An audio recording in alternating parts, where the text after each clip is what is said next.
जय हिंद दोस्तों, मैं अधिवक्ता जितेंद्र कुमार आज आप सभी लोग के सामने कुछ विशेष मुद्दों पर लेकर आप लोगों से रूबरू हो रहे हैं। और वो मुद्दा, वो समस्या सिर्फ मेरी नहीं, मैं सिर्फ एक आवाज़ हूँ। ये समस्या बिहार की 8 करोड़ जनता की है। बिहार की 8 करोड़ जनता की है, जो या तो अभी अनभिज्ञ है, या तो अनजान है, या उसे उल्टा पुल्टा समझाया जा रहा है, झांसा दिया जा रहा है। सच्चाई कुछ और है, दिखाई कुछ और जा रही है। मैं बात करने आज आप लोगों से रूबरू हुआ हूँ अपने YouTube चैनल सरकारी मंजिल पर। हमारा उद्देश्य है बिहार में जो चुनाव को लेकर, मतदाता सूची को लेकर एक नई एडवाइजरी जारी की गई है, एक नए कानून को जारी किया गया है मतदाता संशोधन सूची के लिए। एक तरह से नागरिकता का प्रमाण मांगा जा रहा है लोगों से। आज उसी विषय पर हम आप लोगों से रूबरू हो रहे हैं, आपसे वार्तालाप कर रहे हैं, आप तक वो महत्वपूर्ण जानकारियां साझा कर रहे हैं। वीडियो थोड़ी लंबी जरूर होगी, लेकिन ए से लेकर जेड तक तमाम जानकारियां हम आप लोगों से आज साझा करने वाले हैं। तमाम जानकारियों को आपके सामने रखने वाले, वो भी फैक्ट और सबूतों के आधार पर। क्या चुनाव आयोग को ये राइट है किसी भी व्यक्ति से नागरिकता का प्रमाण मांगने को? अगर है तो कैसे, नहीं है तो फिर क्यों मांग रही है? साथ ही हम ये भी विषय पर चर्चा करेंगे, क्या हमारे बिहार के नीतीश कुमार की मानसिक स्थिति सही है? अगर सही है तो फिर इस पे वो क्यों नहीं कुछ बोल रहे हैं? क्या हमारे राज्य के चुनाव आयुक्त की मानसिक स्थिति सही है? सोचनीय विषय है। चुनाव को 3 महीने बाकी हैं और वो नए कानून को लेके आते हैं, नागरिकता का सत्यापन कर रहे हैं। सोचने वाली विषय है। आज इन्हीं सभी विषयों पर लेकर हम आप लोगों से रूबरू हो रहे हैं। और आज का हमारा टॉपिक होगा बिहार में वोटर लिस्ट पे घमासान। बने रहेंगे पूरे वीडियो में और जानेंगे ए से लेकर जेड तक क्या घमासान है, क्या कारण है जो लोगों को फिर से लाइन में खड़ा होने की एक नौबत आ गई है, फिर से अपने आप को सिद्ध करने का एक सामने समस्या आ गई है। जैसे नोटबंदी में हुआ था, अपने ही पैसे के लिए लोग लाइन में खड़े हुए थे। आज अपने आप को सिद्ध करने के लिए, अपने आप को बिहारी और अपने आप को भारत का नागरिक सिद्ध करने के लिए पूरा लोगों को लाइन में खड़ा होना पड़ेगा। लोगों को फिर से प्रमाणित करना पड़ेगा कि हम भारत के नागरिक हैं। 11 कॉलम दिए गए हैं प्रमाणित करने के लिए आपको। अब आपको प्रमाणित करना होगा उन 11 कॉलमों को फुलफिल करके, उसमें से कोई प्रमुख दस्तावेज को देकर सिद्ध करना होगा कि आप भारत के नागरिक हैं। तभी आपकी वोटर लिस्ट नई जारी होगी और आप मतदान देने योग्य होंगे। सोचनीय विषय है। तो आइए चलते हैं, वीडियो में बने रहते हैं और देखते हैं क्या क्या तथ्य हैं, सभी को बारी बारी से समझते हैं। जो चुनाव को लेकर नए वोटर लिस्ट की जो बात हो रही है, या फिर निर्वाचन आयोग द्वारा, जो राज्य निर्वाचन आयोग द्वारा जो नए प्रमाण पत्रों की मांग की जा रही है, वोटरों का सत्यापन किया जा रहा है, मतदाताओं का सत्यापन करने के लिए जो नई एडवाइजरी जारी की गई है, उसी विषय में है। तो हमारा आज का टॉपिक है बिहार में वोटर लिस्ट पे घमासान। वोटर लिस्ट में आखिर क्या घमासान है? ये समस्या एक राजनीतिक विषय क्यों ले ली और एक बृहद मात्रा का ये विषय क्यों बन गई? और आखिर क्या कारण है कि लोगों को रोड पर उतरना पड़ रहा है, इसका लोग विरोध कर रहे हैं? आखिर इस विरोध का रीजन क्या है, कारण क्या है? लगातार इस वीडियो में हम बने रहेंगे और ए से लेकर जेड तक तमाम पहलुओं से हम आपका आज पर्दा उठाने वाले हैं। आप सभी लोगों को तमाम जानकारियां हम साझा करने जा रहे हैं। तो आइए देखते हैं हमारा प्रश्न और थीम क्या है। पहले ये जानते हैं किस चीजों पर कंट्रोवर्सी उठी हुई है, क्या समस्याएं हैं, उनको जानते हैं। सुप्रीम कोर्ट के फैसले के विरुद्ध हमारा यहाँ का टॉपिक है। सुप्रीम कोर्ट के फैसले के विरुद्ध कैसे कर सकती है नागरिकता पे जांच? यानी सुप्रीम कोर्ट का कुछ फैसला हुआ है, क्या फैसला उसके बारे में भी जानेंगे। कैसे कर सकती है जांच, नागरिकता की जांच चुनाव आयोग? यानी जो सुप्रीम कोर्ट का फैसला 1995 में आया था, उस फैसले को भी दिखाएंगे हम, क्या क्या उसमें संशोधन अमेंडमेंट किए गए थे, उनके बारे में भी जानेंगे। लेकिन किस आधार पर नागरिकता पर जांच कर सकती है चुनाव आयोग? क्या चुनाव आयोग के पास अधिकार है किसी व्यक्ति को नागरिकता देने का, नागरिकता पर जांच करने का है अधिकार? आज इस वीडियो में जानेंगे हम लोग कि क्या वाकई में अधिकार है या नहीं है। अगर नहीं है तो क्यों दुरुपयोग कर रही है, और है तो क्या क्या अधिकार है, तमाम चीजों को जानेंगे। बने रहेंगे वीडियो में। क्या सिस्टम को ताक पे रखकर कराई जा रही है निर्वाचन? अगला विषय होगा, क्या सिस्टम को ताक पर रखकर निर्वाचन आयोग द्वारा निर्वाचन करवाई जा रही है? ये मतदान सूची तैयार करवाई जा रही है, वेरिफिकेशन करवाई जा रही है। क्या संविधान और लोकतंत्र का कोई मोल नहीं है भारत में? क्या अब सिस्टम का कोई जरूरत नहीं है? जो सिस्टम बनाए गए हैं, क्या उस सिस्टम का कोई जरूरत नहीं है? संविधान का कोई महत्व नहीं है? प्रोटोकॉल का कोई महत्व नहीं है? तो जानेंगे, साथ ही जानेंगे क्यों चुप है केंद्रीय निर्वाचन आयोग। जो केंद्रीय निर्वाचन आयोग है, आखिर बिहार में ये जो चुनाव को लेकर, मतदाता सूची को लेकर ये जो विवाद चल रहा है, उस पर केंद्रीय चुनाव आयोग क्यों चुप है? और क्यों चुप हैं बिहार के मुख्यमंत्री नीतीश कुमार? क्यों चुप हैं बिहार के मुख्यमंत्री नीतीश कुमार? लोगों को मन में, जनता के मन में यह भी प्रश्न आ गए है कि क्या नीतीश कुमार दिमागी रूप से सही हैं? क्या वो दिमागी रूप से सही हैं, एक मुख्यमंत्री के लायक हैं? क्योंकि विगत कुछ दिनों में ऐसी ऐसी प्रतिक्रियाएं देखने को मिली है जिससे यह कहना अनुचित नहीं होगा कि मुख्यमंत्री की अब दिमागी स्थिति सही नहीं रही। आइए जानते हैं तमाम चीजों को। तो हम पहले आपको दिखाने का प्रयास करेंगे, ये है इलेक्शन कमीशन ऑफ इंडिया और ये है Gyanesh Kumar. Election commission of India 2025 के आपके अध्यक्ष कौन है? ज्ञानेश कुमार। इनके तरफ से अभी तक जो बिहार के अंदर हो रहा है, आप लोग के गांव घर में बहुत सारे लोगों को एक पर्ची मिला होगा, उस पर फोटोग्राफ्स लगे होंगे और उसमें आपको तमाम डिटेल्स भरना होगा। और डिटेल्स के अलावा आप पीछे देखेंगे तो 11 दस्तावेज की सूची दी गई है, जिसमें से आपको कुछ कुछ दस्तावेज वो एज के अनुसार है, किनको कितने दस्तावेज जमा करना है, उन तमाम सूची को भी हम दिखाने का प्रयास करेंगे इस वीडियो में। लगातार आप बने रहें, तमाम चीजों को हम दिखाएंगे। तो यह ज्ञानेश कुमार हैं जो अभी आपके भारत के चुनाव आयुक्त हैं। इनको भी साफ सुन गया है, इस पे कोई बात ये कहना चाहते नहीं। अभी तक कोई प्रेस कॉन्फ्रेंस हुई नहीं है। क्यों ऐसा हो रहा है, किस लिए हो रहा है और बिहार से ही क्यों शुरू हुआ, बने रहते हैं। अब आपको विवाद का विषय यहां से समझाने का प्रयास करेंगे और आप समझने का प्रयास करेंगे। यह हमारी माननीय सर्वोच्च न्यायालय सुप्रीम कोर्ट है और सुप्रीम कोर्ट में एक याचिका दायर की गई है। सुप्रीम कोर्ट में एक याचिका दायर की गई है। याचिका दायर किया गया association of democratic reform, ADR द्वारा। एडीआर जो है हमारे देश में एसोसिएशन ऑफ डेमोक्रेटिक रिफॉर्म्स है, जिसने सुप्रीम कोर्ट में एक याचिका दायर किया है बिहार में हो रहे जो मतदान की सूची को लेकर। लोगों से नागरिकता का प्रमाण मांगा जा रहा है और प्रमाण में 11 कॉलम दिए गए हैं और उन कॉलमों को फिलअप करना है और क्या आप प्रमाण दे रहे हैं अपने मतदाता सूची के साथ लगा के आपको देना है। इसको लेकर सुप्रीम कोर्ट में भी याचिका दायर की गई है। अब देखिए याचिका पे क्या सुनवाई होती है। जो सुनवाई होगी, जो रिजल्ट आएगी, उसको फिर मैं वीडियो के माध्यम से आप तक पहुंचाने का प्रयास करूंगा। अब समस्या यहां से शुरू होती है। अब ये है हमारे 2024 के मुख्य चुनाव आयुक्त, जिनका नाम है राजीव कुमार। क्या नाम है? राजीव कुमार। अब ये राजीव कुमार जी हैं, इन्होंने एक दलील दिया था 2024 के लोकसभा चुनाव के जस्ट बाद। 2024 में जो लोकसभा की चुनाव हुई थी, उसमें इनका एक दलील था। उन्होंने कहा कि मुझे गर्मी के दिनों में लोकसभा का चुनाव नहीं करना चाहिए था, हमसे गलती हो गई। एक मंथ बाद हमें चुनाव, या 1 मंथ पहले हमें चुनाव करना चाहिए था। क्यों करना चाहिए था? क्योंकि गर्मी के दिनों में जो तमाम सिस्टम्स हैं, सिस्टम फेल्युअर्स हो गए। यानी जो लोगों को मूल सुविधाएं या यहाँ से वहाँ जाने में गर्मी के दिनों में, या वोटर जो होते हैं उनको लाइन में लगने में काफी समस्या उत्पन्न होती है। तो इन समस्याओं को देखते हुए राजीव कुमार का स्टेटमेंट था, जो 2024 के चुनाव आयुक्त थे, कि हमें या तो 1 मंथ पहले चुनाव करवा लेना चाहिए था या तो 1 मंथ बाद करवा लेना चाहिए था। अभी के हम चुनाव आयुक्त से आपको मिलवाते हैं। अभी के हमारे चुनाव आयुक्त यही हैं, महाशय ज्ञानेंद्र कुमार। कौन है आपके? ज्ञानेंद्र कुमार। ये है अभी भारत के मुख्य चुनाव आयुक्त। इन्होंने अभी तक कोई टीका टिप्पणी नहीं की है कि जो बिहार के अंदर जो विधानसभा का चुनाव हो रहा है, उन चुनावों में मतदान सूची को फिर से रिप्लेस करने की क्या तैयारी चल रही है और इसके लिए जो प्रावधान लाए गए हैं, क्या इन महाशय के पास वो राइट है बनते हैं? जो भारत का मुख्य चुनाव आयुक्त है, क्या उसके पास राइट है कि किसी व्यक्ति को नागरिक घोषित कर सकता है या उसकी नागरिकता समाप्त कर सकता है?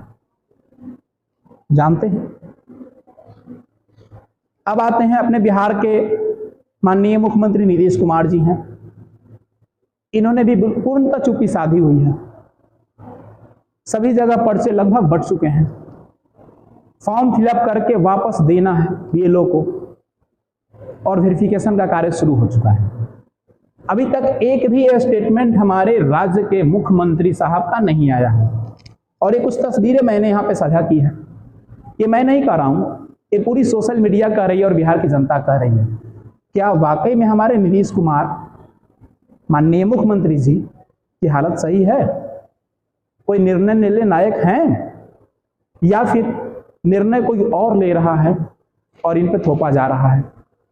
क्योंकि अभी तक ऑफिशियल कोई नोटिफिकेशन माननीय मुख्यमंत्री जी के द्वारा नहीं आया, ना कोई प्रेस कॉन्फ्रेंस हुई है, ना कोई स्टेटमेंट दिया गया है कि भाई 2024 के चुनाव तो इसी तरीके से हो गए, 2025 के चुनाव में बिहारियों को अपने मतदाता होने का सत्यापन करवाना पड़ेगा।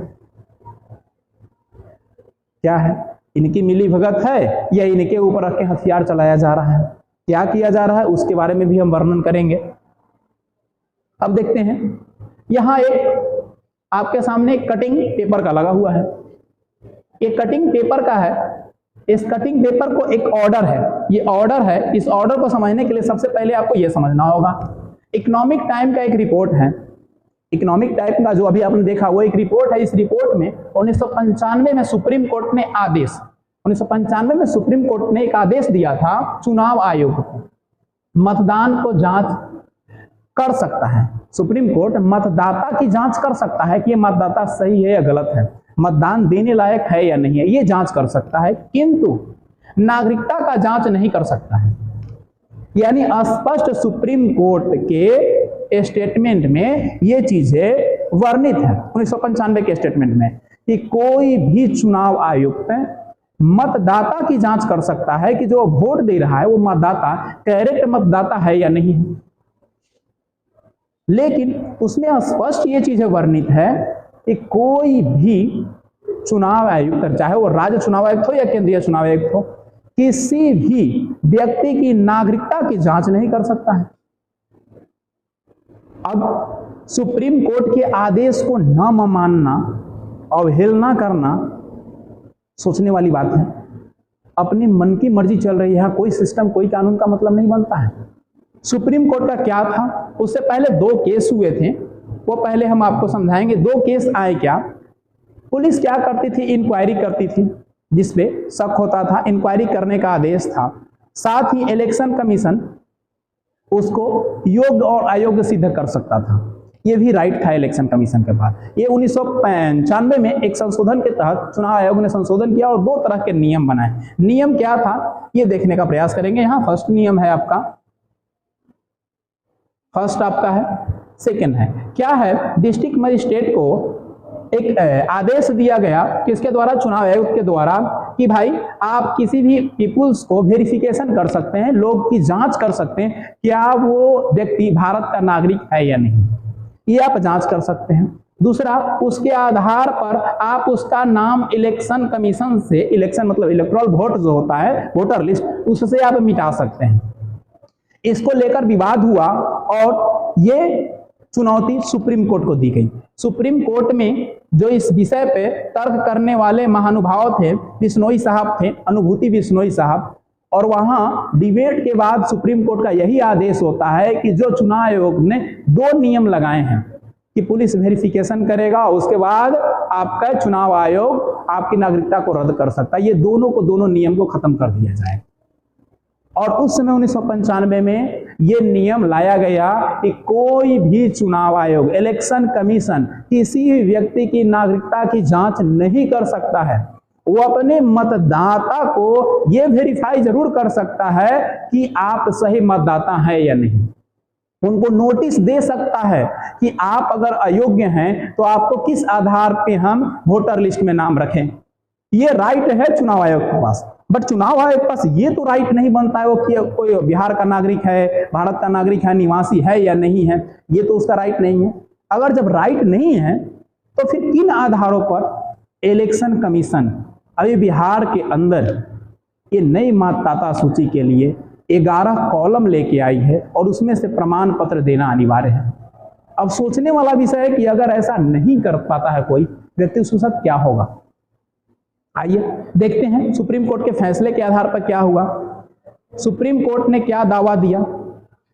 निर्वाचन पदाधिकारी को प्राकृतिक न्याय के सिद्धांत का पालन करना होगा, ये सुप्रीम कोर्ट के फैसला था। यानी जो निर्वाचन पदाधिकारी होगा उसको प्राकृतिक न्याय के सिद्धांतों को पालन करना अनिवार्य होगा, इसका पहला फैसला। दूसरा, किसी व्यक्ति द्वारा दिए गए सभी प्रकार के सबूतों को स्वीकार किया जाएगा।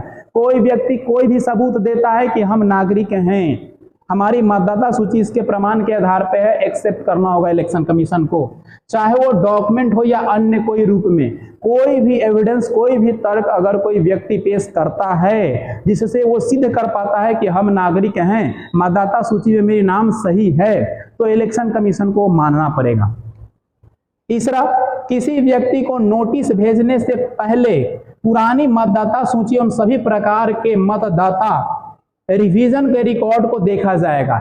ऐसे ही इलेक्शन कमीशन किसी को नोटिस नहीं कर सकती है। नोटिस करने से पहले इलेक्शन कमीशन को देखना होगा कि विगत वर्षों में जो चुनाव किए गए हैं, चाहे वो केंद्रीय चुनाव हो, राज्य स्तरीय हो, पंचायत लेवल का चुनाव हो, उसमें उस व्यक्ति का रिकॉर्ड है या नहीं है। अगर रिकॉर्ड नहीं है तो उस आधार पर उसे नोटिस कर सकता है, अगर रिकॉर्ड है तो इलेक्शन कमीशन को नोटिस करने का भी राइट नहीं बनता है। इसके अलावे चुनाव आयोग नागरिकता साबित करने की जिम्मेदारी उसी व्यक्ति पर डाल रहा है। अब देखिए, नागरिकता साबित करने के लिए उसी व्यक्ति पर डाल रहा है जो कि व्यक्ति नागरिक है। उसी को कह रहा है कि आप ये प्रमाण दो, तो आपको सिद्ध करना होगा। जबकि कई लोग पहले से ही चुनाव में वोट डाल चुके हैं। यहाँ यह भी प्रश्न उठता है कि अगर बिहार के अंदर 2025 में हो रहे विधानसभा चुनाव के लिए सत्यापन किया जा रहा है, तो फिर 2024 में पूरे देश में हुए लोकसभा चुनाव के लिए सत्यापन क्यों नहीं किया गया। रातों रात तो फेक वोटर पैदा नहीं हो गए, उन्हें 18 साल का समय तय करना पड़ा होगा। सोचने वाला प्रश्न है, बहुत ही बारीकी सोचने वाला प्रश्न है कि आखिर ये 2024 में वही वोटर्स ने एग्जाम वोटिंग किया और 2025 में फिर वही वोटर्स हैं। सोचने वाला विषय है।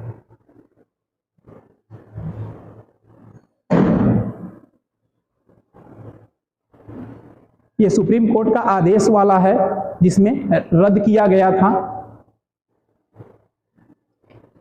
1995 का लाल बाबू हुसैन का ये केस था। सुप्रीम कोर्ट का आदेश दिया गया था कि जो दोनों लाए गए हैं कानून, किसके द्वारा, आपके इलेक्शन कमीशन ऑफ इंडिया के द्वारा, ये दोनों को रद्द किया जाए। 1925 का ये पॉइंट है। तो रद्द करके साथ में आदेश भी दिया गया कि आपको नागरिकता प्रमाणित करने के लिए आपके पास राइट नहीं है। अब बताएंगे आपको नागरिकता कौन प्रमाणित कर सकता है, किस आधार पर प्रमाणित कर सकता है, उसके लिए भी मेरे पास सबूत हैं। अब देखिए, ये आपके पास एक दिए गए दस्तावेज है जिसमें 11 कॉलम लगे हुए हैं। एक कॉलम नहीं है, 11 कॉलम है। और 11 कॉलम में से कोई भी दस्तावेज आपको चाहिए, देने होंगे। मैं प्रश्न पूछना चाहता हूं सरकार से और जनता से और इलेक्शन कमीशन से, बिहार में 70% एरिया, 65 से 70% एरिया में बाढ़ आती है। बहुत से ऐसे जिले हैं जिनका घर बाढ़ हर एक वर्ष दह जाता है। उनके पास जमा पूंजी के नाम पे कुछ भी नहीं होता है, ना तो डॉक्यूमेंट्स होते हैं, ना ही कोई प्रमाण पत्र होता है। वैसे लोग कहां से सिद्ध कर पाएंगे कि वो बिहार के निवासी हैं और भारत के नागरिक हैं? कहां से सिद्ध कर पाएंगे? बहुत ऐसे लोग हैं जो अनपढ़ हैं, जिनके पास कोई कागजात नहीं है प्रमाणित करने के लिए। इनमें से वो कहां से प्रमाणित करेंगे? तो आप क्या सिद्ध करना चाहते हैं ये प्रमाण पत्र को देकर? ये प्रमाण पत्रों को फिल करवाकर 11 कॉलम को आपने दे दिया, क्या साबित करना चाहते हैं, क्या सिद्ध करना चाहते हैं इसके माध्यम से? आगे बढ़ते हैं। यहां कुछ अनुच्छेद का मैंने वर्णन किया है। इस अनुच्छेद के तहत नाम जोड़ने और हटाने का 1950 में जो चुनाव आयोग का गठन किया गया, उसके बाद जो उसमें 21 और 23 अनुच्छेद के तहत जोड़ने और आपत्ति करने के लिए राइट्स दिए गए। इसके अलावे 326 अनुच्छेद के तहत भारत के जो कॉन्स्टिट्यूशन है, संविधान, उसका 326 अनुच्छेद के तहत व्यस मताधिकार दिया गया। 18 वर्ष से सभी ऊपर वाले को वोट देने का राइट दिया गया। अब क्या ये राइट का खंडन नहीं है? अगर देखा जाए, आज जिस तरीके से चुनाव आयोग अपना दबदबा दिखा रही है, जबरन लोगों से सत्यापन करवा रही है, नागरिकता का सत्यापन, तो क्या ये सही है? क्या भारत के संविधान के द्वारा वर्णित किए गए कानून को ताक पर रखकर चुनाव आयोग चुनाव करवाएगी? सोचने वाला विषय है। अब मैं बात करूंगा नागरिकता के बारे में। आखिर भारतीय संविधान ने नागरिकता में कौन कौन चीजों का वर्णन किया और किस आधार पर भारत के नागरिक माने जाएंगे? और आज इलेक्शन कमीशन की ये जो दबदबा है, जो स्वयं से अपने आप को सर्वोच्च न्यायालय, संसद भवन और गृह मंत्रालय समझ बैठा है, आइए जानते हैं। अनुच्छेद 5 के तहत संविधान के प्रारंभ से ही नागरिकता दी गई है। जो व्यक्ति भारत का निवासी है, जन्म हुआ है, उसे नागरिकता प्रदान की जाएगी। जो व्यक्ति भारत का निवासी है, पहले आजादी से पहले से भारत में रहा है या भारत में उसके पूर्वज रहे हैं, जन्म के आधार पर वो नागरिकता का भागीदारी है। ऐसे लोग जो भारत में रहते थे लेकिन भारत में पैदा नहीं हुए, लेकिन उनके माता पिता अगर में से कोई भी एक भारत में पैदा हुए तो वो भारत के नागरिक माने जाएंगे। ऐसा कोई भी व्यक्ति जो संविधान को लागू होने से ठीक 5 वर्ष पहले भारत में रहा हो, वही भारत का नागरिक है। अब यहां नागरिकता का प्रमाण क्या मांगा जाएगा? अब नागरिकता संशोधन अधिनियम की मैं बात कर देता हूं। नागरिकता संशोधन अधिनियम 1955 में आया। 1955 में प्रथम नागरिकता संशोधन अधिनियम आया, जिसमें 5 आधार पर नागरिकता देने का राइट बना। मैं 5 के बारे में व्याख्या करूंगा आपके सामने। पहला, जन्म के आधार पर, जिसका जन्म भारत में हुआ वो नागरिक माना जाएगा। वंशांगता अनुसार, जिसके पिता, दादा, माता कोई भी भारत के नागरिक हो, उसके आधार पर उनको नागरिकता दिया गया। तीसरा, पंजीकरण, नागरिकता का रजिस्ट्रेशन होता है। अगर नागरिकता रजिस्ट्रेशन के माध्यम से कोई लिया हो तो वही भारत का नागरिक होगा। यह धारा 5 के अंदर वर्णित है। देशीकरण का राजनीति, देशीकरण के द्वारा भारत में, यानी जिस देश में रह रहे, अगर वो देश किसी देश में मिला लिया जाए या भारत में ही हमारा जन्म हुआ हो, भारत में आजादी से पहले हम रह रहे हैं, तो देशीकरण ऑटोमेटिक है। हमारे दादा परदादा लोग पहले से ही इंडिया के अंदर रहते आए हैं, आज हम भी यहाँ के नागरिक हैं। अगर वो लोग यहाँ नहीं होते, हम आके बसते, तो हमें नागरिकता लेनी पड़ती पंजीकरण के द्वारा। लेकिन हमारे पूरे खानदान कई पीढ़ियों से इंडिया के अंदर रह रही है, आजादी के कई वर्ष पहले से रह रही है, तो हम भारत के नागरिक होंगे। भारत क्षेत्र को भारत में शामिल किया जाएगा। जिस क्षेत्र को भारत के अंदर शामिल किया जाएगा, उसके क्षेत्र में रहने वाले जो भी नागरिक होंगे वो भी भारत के नागरिक हो जाएंगे। जैसे सिक्किम को मिलाया गया था, पहले सहराज के दर्जा के रूप में मिलाया गया, फिर भारत का राज्य बन गया वो। तो सिक्किम के जितने नागरिक होंगे वो भारत के नागरिक कहलाएंगे। अब हम आते हैं नागरिकता के अंदर संशोधन क्या क्या हुआ। नागरिकता के अंदर संशोधन सबसे पहले 1986 के अंतर्गत हुआ, नागरिकता संशोधन अधिनियम 1986। फिर नागरिकता के अंदर संशोधन 2003 में हुआ। फिर नागरिकता के अंदर संशोधन 2005 में हुआ। फिर नागरिकता के अंदर संशोधन 2015 में हुआ, जो कि एनआरसी के नाम से लागू है। अब इसमें विशेष फोकस करेंगे एनआरसी पे। और नागरिकता संशोधन अधिनियम 2019 लाया गया, सीएए, सिटीजन अमेंडमेंट एक्ट लाया गया, जिसमें हम एनआरसी पर विशेष रूप से फोकस करना चाहेंगे, क्योंकि आपके पास जो कॉलम है, इस कॉलम में आप कॉलम नंबर देखेंगे, आप कॉलम नंबर 9 को देखेंगे तो यहाँ पे नागरिकता रजिस्ट्रेशन के बारे में बात कर रहा है। कॉलम नंबर 9 नागरिकता रजिस्ट्रेशन की बात कर रहा है। जबकि मैं प्रश्न पूछना चाहता हूं कि भारत में जो नागरिकता संशोधन एनआरसी जो लागू की गई, सबसे पहले लागू किया गया आपको असम राज्य में। कहाँ लागू किया गया? असम राज्य में। लागू करने का पर्पस क्या था कि जब 1970-71 में बांग्लादेश जो पूर्वी पाकिस्तान था, उसके शरणार्थी लोग, जब वहां पाकिस्तानी सेना काफी टॉर्चर कर रही थी लोगों को, तो वहां से लोग कहां आ गए? भारत के विभिन्न जिलों में छिप गए, भारत के विभिन्न राज्यों में छिप गए। तो उस लोगों की इंक्वायरी करने के लिए, उनको पता लगाने के लिए एनआरसी लाया गया। अब एनआरसी लाया गया तो 12-13 के आसपास में ये असम में लागू हुआ, और 2019 में इसे लागू करने का, 2015 में इसे लागू करने का प्रावधान पूरे भारत में किया गया, किंतु एनआरसी अभी पूरे भारत में लागू नहीं है। तो फिर एनआरसी का प्रमाण पत्र बिहार कैसे देगा?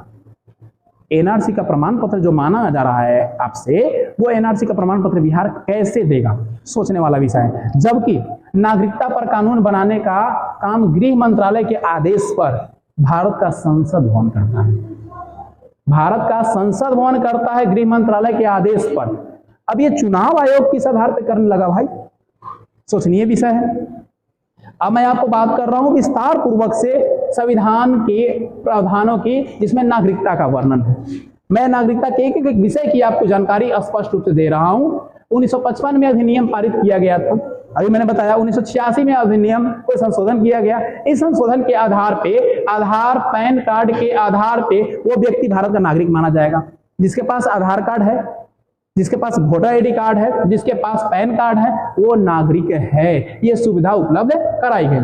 अनुच्छेद 5 कहता है एक बात, क्या कहता है कि संविधान प्रारंभ में दी गई नागरिकता, अर्थात जब संविधान बना उस समय सभी लोगों को नागरिकता दे दी जाएगी।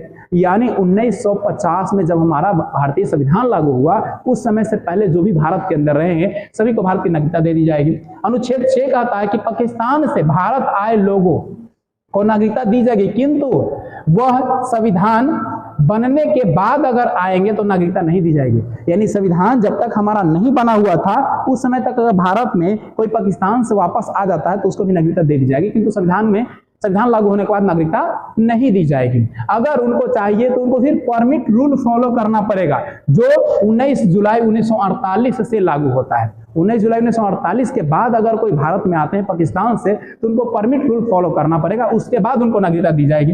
अनुच्छेद 7 क्या कहता है कि स्वतंत्रता के बाद भारत से पाकिस्तान में चले गए ऐसे व्यक्ति जो संविधान बनने के पहले लौट आए हैं, यानी जिनको बरगलाया गया, झूठा ख्वाब दिखाया गया चलो जन्नत की भूमि, और वो बरगला कर चले गए, वापस वो अगर आ जाते हैं 1 मार्च 1947 तक तो उन्हें भी नागरिकता दे दी जाएगी। अगला कहता अनुच्छेद 8, विदेशी भ्रमण करने या नौकरी करने अगर कोई व्यक्ति गया है तो उसकी नागरिकता कभी भी समाप्त नहीं की जाएगी। 9 कहता है कि विदेशी नागरिकता लेने पर भारत की नागरिकता स्वतः समाप्त हो जाएगी। अगर किसी अन्य देश की नागरिकता आपने नहीं लिया तो आपको भारत की नागरिकता स्वतः समाप्त कर दी जाएगी। अनुच्छेद 10 कहता है कि भारतीय नागरिकता तब तक बनी रहेगी जब तक आपने कोई देश विरोधी कार्य नहीं किया। तो क्या बिहार के अंदर रहने वाले लोग देश विरोधी कार्य कर रहे हैं क्या अनुच्छेद 10 के तहत? तो जो देश विरोधी कार्य करेंगे उनकी नागरिकता खत्म की जा सकती है, वो भी गृह मंत्रालय करेगा। अनुच्छेद 11 कहता है कि नागरिकता संबंधित कानून बनाती है, कौन बनाती है कानून? तो संसद बनाती है, लेकिन किसके अनुशंसा से? गृह मंत्रालय के अनुशंसा से। गृह मंत्रालय जब तक आदेश नहीं देगा तब तक कानून नहीं बनेगा। अब हम देखते हैं कि नागरिकता के अधिनियम, जो मैंने अभी बताया कि नागरिकता के जन्म के आधार पर क्या अधिनियम है, ये 1986 में लागू की गई थी। भारत में किसको किस आधार पर नागरिकता दी जाएगी, तो ये 5 आधार हैं नागरिकता देने का, जो 5 आधार अभी मैंने बताया था। विस्तार पूर्वक इस चर्चा करते हैं। तो कह रहा है कि संविधान लागू होने के बाद भारत में जन्म लेने वाले सभी बच्चे को नागरिकता दे दी जाएगी, उनके माता पिता भारत के नागरिक हों। अगर उनके माता पिता भारत के नागरिक हों तो उनको नागरिकता दे दी जाएगी। ये हमारा कहता है जन्म के आधार 1986 वाला कानून। वंश के आधार पर करा 1992 वाला कानून कि विदेश में जन्म लेने वाले बच्चों को भी नागरिकता दी जाएगी अगर उसके माता या पिता दोनों में से कोई एक भारत के नागरिक है। अगर दोनों में से कोई एक, माता पिता में से दोनों में से कोई एक अगर भारत के नागरिक हैं तो उन्हें भी भारत की नागरिकता दे दी जाएगी। ये वंश के आधार पर नागरिकता है, ये 1992 में लागू की गई थी। अब आते हैं पंजीकरण यानी रजिस्ट्रेशन। यह विधि के अकॉर्डिंग जो है नागरिकता प्राप्त करने के लिए 7 साल लगातार भारत में रहना पड़ेगा। कोई व्यक्ति अगर 7 साल भारत में लगातार रह रहा है, अगर वो राष्ट्रमंडल देशों का नागरिक है, राष्ट्रमंडल देशों का नागरिक है, 53 देश राष्ट्रमंडल में आते हैं, अगर वो नागरिक है तो उसे नागरिकता दे दी जाएगी आसानी से। अगला है देशीकरण। वह व्यक्ति जो भारत में कम से कम भारत की एक भाषा जानता हो, भारत के प्रति सकारात्मक सोच रखता हो, वैज्ञानिक कला में निपुण हो और लगातार 12 वर्षों से भारत में रह रहा हो। कोई वैसा व्यक्ति जो भारत के प्रति अच्छा सोच रखता हो, जो कोई ना कोई एक फील्ड में बहुत बेहतर हो और लगातार 12 वर्षों से भारत में रह रहा हो, भारत के अच्छे के लिए सोचता हो, वैसे लोगों को दे दिया। जैसे आप लोग मदर टेरेसा का नाम सुने होंगे, उनको भी नागरिकता दे दी गई थी। अर्जित भूमि के आधार पर यदि विदेशी राज्य भारत में मिला दिए जाएं तो उसे नागरिकता दे दी जाएगी। और सिक्किम, जैसे भारत में विलय किया गया तो सिक्किम के सभी निवासियों को क्या कर दिया गया? नागरिकता दे दिया गया। और बांग्लादेश के परगना जिला को भी भारत में मिलाया गया, तो वहां के भी जो भी थे रेसिडेंशियल लोग, उनको भारत की नागरिकता दे दी गई। अगला कह रहा है कि नागरिकता का पहला संशोधन 1986 में, दूसरा 1992 में, तीसरा 2005 में और चौथा 2015 में तथा पांचवा 2019 में, जो कि मैंने आपको दिखा चुका है, बता चुका है हमने कि इतने टाइम संशोधन किया गया। तो अब इस संशोधन में, अब इसमें ये तो संशोधन करती है संविधान में संसद। अब अभी कौन सा संशोधन किया गया कि निर्वाचन आयोग को अधिकार मिल गया कि किसी को नागरिक बना सकते हैं और किसी को नागरिकता से हटा सकते हैं। अब कब नागरिकता समाप्त की जा सकती है? इसके 3 केस हैं। पहला केस है यदि कोई व्यक्ति विदेशी नागरिकता ग्रहण कर लिया हो तो, या भारत की नागरिकता समाप्त कर जाएगी। अगर किसी अन्य देश का नागरिकता ले लिया तो बाकी भारत की नागरिकता समाप्त हो जाएगी। यदि किसी व्यक्ति की नागरिकता उसकी इच्छा पर छोड़ दी जाए, मतलब कोई व्यक्ति विदेश में भी रह रहा है, इंडिया में रह रहा है, तो उसकी इच्छा पर छोड़ दिया कहाँ को नागरिकता लेना चाहता है। या ऐसा कंडीशन होता है किसी के माता इंडिया के हैं, पिता विदेश के हैं, पिता विदेश के हैं और इंडिया के माता हैं, तो बच्चे पर आता है डिपेंडेंट कि वो कहाँ का नागरिकता लेगा, इंडिया का या किसी अदर देश का लेगा। तीसरा, सरकार उस व्यक्ति का नागरिकता रद्द कर देगी जब कोई संविधान की आस्था न रखे, संविधान के अंदर कोई आस्था न रखे और देश विरोधी कार्य करे, पागल हो, धोखे से नागरिकता ग्रहण किया हो या बीते 7 वर्षों से विदेश में रहा हो। अब संविधान की अवहेलना की बात हो रही है, संविधान की अनास्था की बात हो रही है, तो हमको लगता है कि सबसे ज्यादा भी अनास्था तो हमारे देश के चुनाव आयोग को ही है, तो उनकी ही नागरिकता छीन लेनी चाहिए। सोचने वाली बात है। मेरे कुछ प्रश्न हैं, उन प्रश्नों के जवाब अगर मिल जाए तो ज्यादा बेहतर है। जो अभी बिहार के अंदर चल रही है, बिहार की जो स्थितियां हैं, सारी राजनीतिक पार्टियों में एक अजीब सा माहौल पैदा हो चुका है, यहाँ के लोगों के अंदर भी वो माहौल पैदा हो चुका है। कौन भारत का मतदाता होगा, कौन वोटिंग करेगा या नहीं करेगा, अभी किसी को पता नहीं है। हम भी वोट कर पाएंगे या नहीं कर पाएंगे नहीं पता है। मेरे पास सूची आएगी, होगा या मेरा भी नाम काट दिया जाएगा। आइए कुछ प्रश्नों पर ध्यान देते हैं और इसका जवाब ढूंढने का प्रयास करते हैं। पहला मेरा प्रश्न है, क्या चुनाव आयोग सुप्रीम कोर्ट 1995 के आदेशों को नहीं मानती है? क्या चुनाव आयोग सुप्रीम कोर्ट के 1995 के दिए गए आदेशों को नहीं मानती है? अब मानती है नहीं मानती है डिसाइड आपको करना है।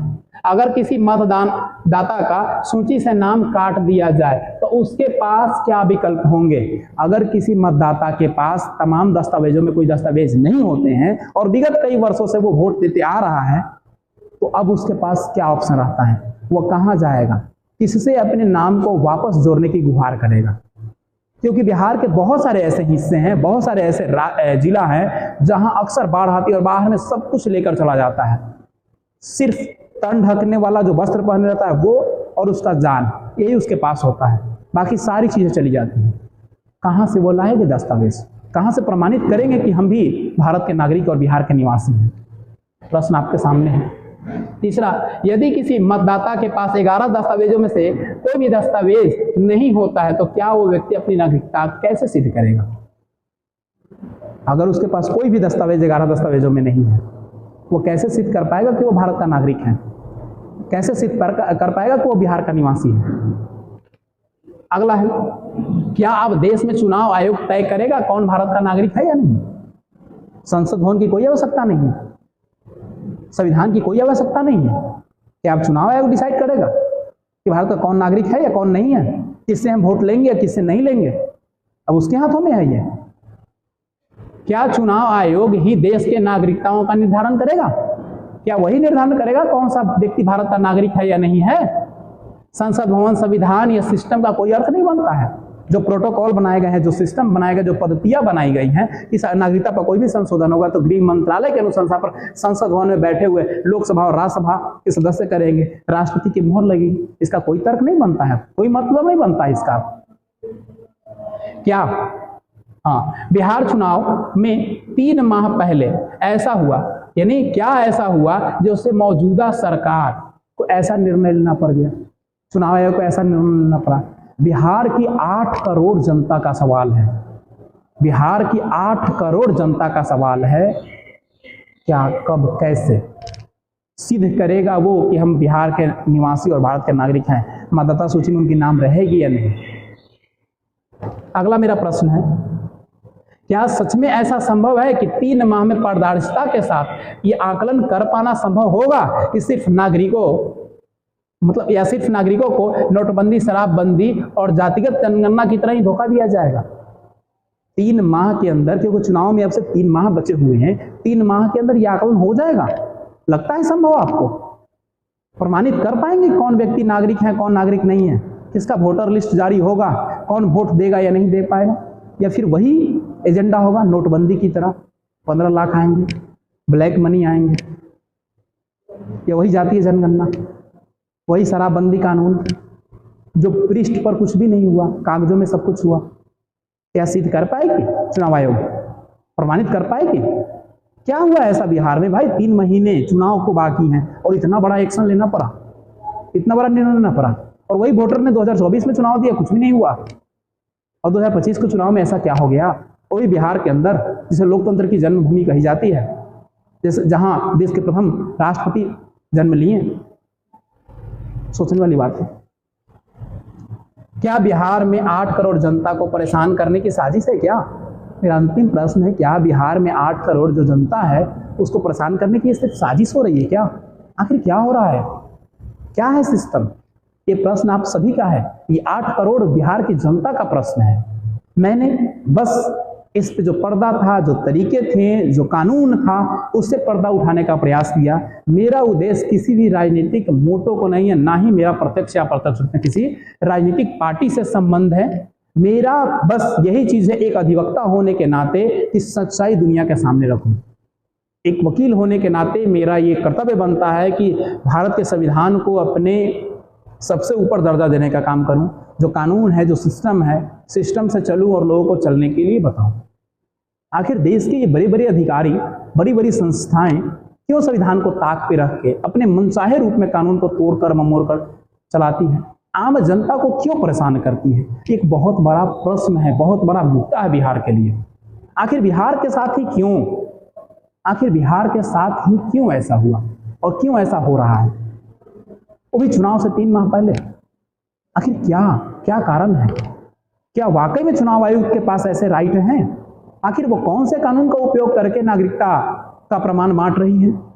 चुनाव आयोग, इलेक्शन कमीशन को सामने आके प्रेस कॉन्फ्रेंस करके बताना चाहिए।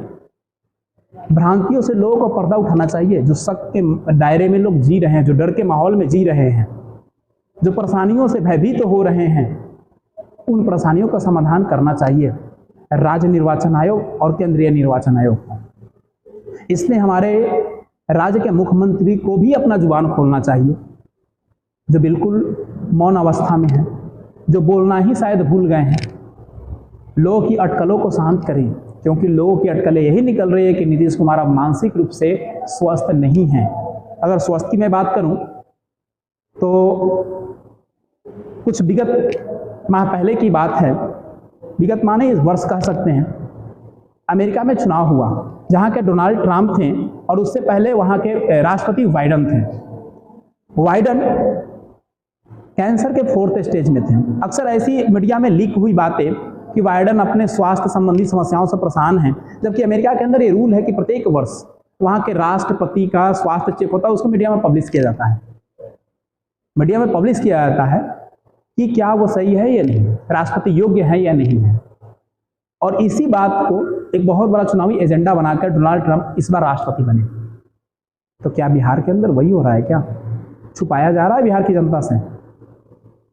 नीतीश कुमार मुख्यमंत्री हमारे स्वस्थ हैं या नहीं है, या फिर इनको आगे करके गेम कोई और खेल रहा है? क्योंकि बिहार की जनता के साथ इतना बड़ा धोखा हो रहा है, मुख्यमंत्री नीतीश कुमार को कुछ ना कुछ तो जरूर बोलना चाहिए, नहीं तो जनता यही समझेगी कि मुखौटे वो हैं और काम कोई और कर रहा है। मेरा उद्देश्य आप लोगों तक नागरिकता और मतदाता सूची पर हो रहे बड़ी धांधली को लेकर एक फैक्ट चीज़ों को सामने रखना था। कानून क्या हमें सिखाती है और कानूनी तर्क क्या है, कहाँ से राइट मिले हैं, ये बताना था मेरा उद्देश्य। मिलते हैं इसी तरह से और नई जानकारियों को लेकर नए वीडियो में। तब तक धन्यवाद। जय हिंद, जय बिहार, जय संविधान।